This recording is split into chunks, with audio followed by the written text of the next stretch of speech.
La Roche-en-Brénil est une commune partagée entre paysages du Morvan, véritable écrin de verdure, et l'ex-route nationale 6, artère économique mais également source de nuisances. Elle s'est engagée dans une restructuration du centre-bourg sans dévier la nationale.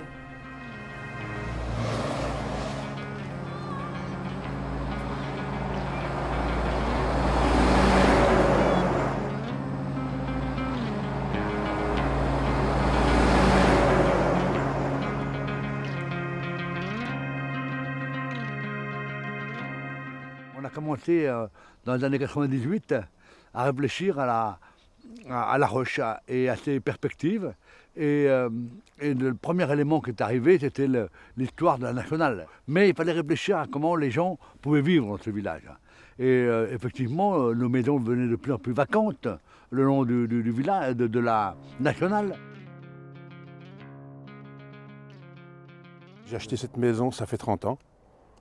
Et donc, il n'y avait pas d'accès par l'arrière. Et avec l'ancienne municipalité, Gilles de Montalembert était à l'époque conseiller. On en a discuté ensemble pour faire un chemin pour les riverains, pour sécuriser un petit peu les sorties de garage qui sont en bordure de la Nationale 6, c'est-à-dire qui sont à quasi 1 mètre, 1 mètre 50 de la 6, quoi. Grâce à l'aménagement d'une circulation douce à l'arrière, les maisons, dont beaucoup étaient devenues vacantes et vétustes, ont tourné le dos à la départementale 906, ex-Nationale 6, pour se réhabiliter et se réorganiser en s'ouvrant au sud-ouest en direction du grand paysage. Tout au long de la nouvelle voie, les murets ont été partiellement ouverts pour créer de nouveaux accès. On a essayé de créer une voie piétonnière ou bien pour le vélo, pour les gamins, pour une voie promenade, mais une voie aussi qui pourrait servir à chacun qui était parallèle à la nationale. Ça ne se règle pas en 2 mois parce qu'il y a le foncier, il faut qu'on puisse maîtriser le foncier pour ouvrir des chemins d'accès. La mairie, malheureusement, n'est pas propriétaire de tout. On n'a pas forcément plein d'argent, mais on a des idées. On fait quelquefois des échanges de terrain.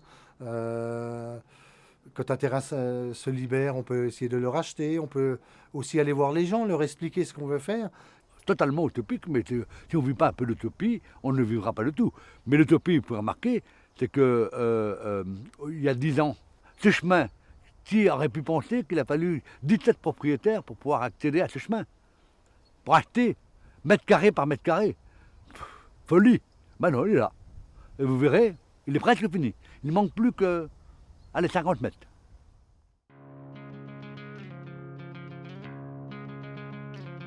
Les personnes qui sont propriétaires de ces maisons, elles ont drôlement amélioré leur terrain par derrière. Tout ça, ça n'existait pas. C'était des choses en ruine. Mais là, tout a été refait et progressivement, ça a de l'allure. Là, ça bouge. C'est vrai que les week-ends, on a les enfants, on a les adultes qui se promènent avec leurs chiens, leurs vélos.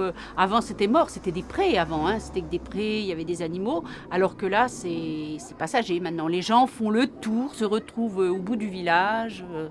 Les après-midi sont... Même quand il fait mauvais, on voit les gens passer par là. Bien sûr, on change totalement la façon de vivre des gens.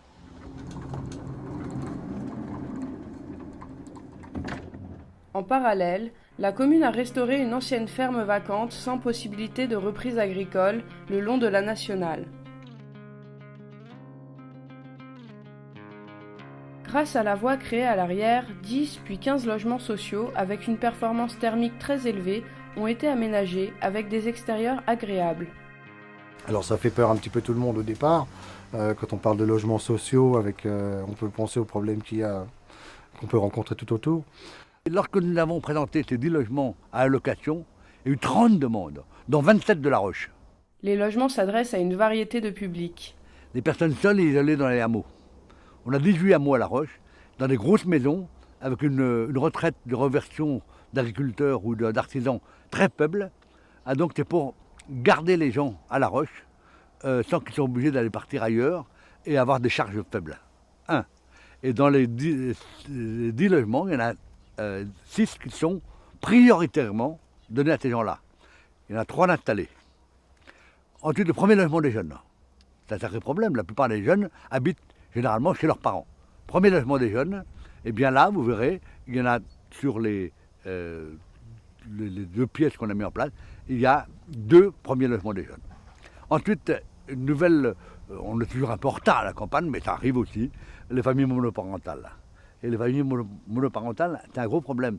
Ça n'apporte pas grand-chose en plus en termes d'activité ou d'installation, parce que en fait, t'es dédoublé une seule maison.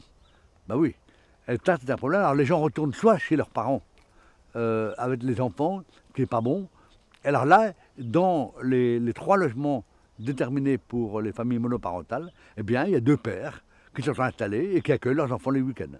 Et puis, ensuite, après, toujours un logement pour remplir mon école. Alors j'ai un F5. Les loyers sont très modérés et il n'y aura pratiquement pas de dépenses énergétiques.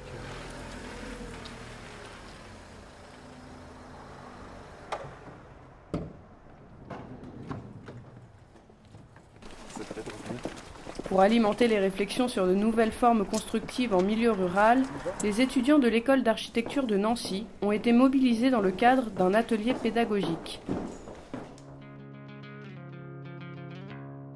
Là, on est plutôt dans une démarche d'atelier qui fait que c'est des propositions qu'il ne faut pas forcément prendre à la lettre. C'est plus des idées en fait qu'on veut faire passer vraiment que un projet, une finalité.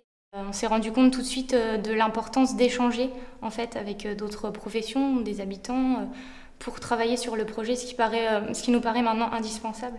Utopique, c'est quelque chose qu'on pense qui ne se réalisera pas. C'est du rêve et je pense qu'on a fait quand même des propositions terre à terre, mais pas toujours envisageables dans le court terme. En fait, il y a des différentes visions qui peuvent se passer. C'est-à-dire que nous, on a la vision de personnes de 50, 60 ans. Or, on a tous nos maisons, on est installés. Et comment les jeunes de 20 ans veulent s'installer? Nous n'en savons rien. Je ne vous dis pas que le résultat a été accepté du premier coup. C'était vraiment un choc culturel. Mais ça a été aussi un choc salutaire. Quand on a vu déjà les types de maisons qu'ils avaient fait, ça nous a fait un peu... Moi, je dis que ça m'a choqué un peu, mais c'est vrai, quand on les écoute, quand ils nous ont exposé leur projet, bon, c'est pour le futur. Les étudiants de 20 ans, 23 ans, après nous avoir un petit peu surpris et étonnés, nous ont vraiment apporté quelque chose. La petite graine qui a été semée dans l'esprit de certains d'entre nous, eh bien, elle ne peut que grandir.